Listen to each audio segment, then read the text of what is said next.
5 minutos del Espíritu Santo. 30 de junio.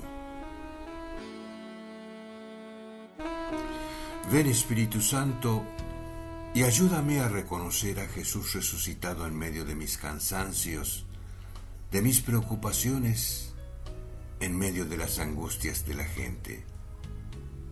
Porque Él siempre está. Ayúdame a reconocerlo glorioso, lleno de vida, repleto de fuerza, revestido de luz celestial. Con un toque de tu gracia despierta mi corazón para que lo alabe, para que me llene de admiración ante su rostro precioso.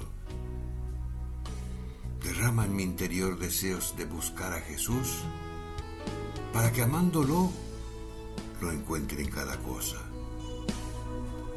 Haz que me deslumbre con su luz espléndida, para que no me dominen las oscuridades del mundo. Abre mi vida entera, Espíritu Santo, para que Jesús pueda tomarla con la potencia de su resurrección. Renueva mi existencia con un poco de esa vida plena de Jesús resucitado, para que yo también pueda vivir como un resucitado. Amén.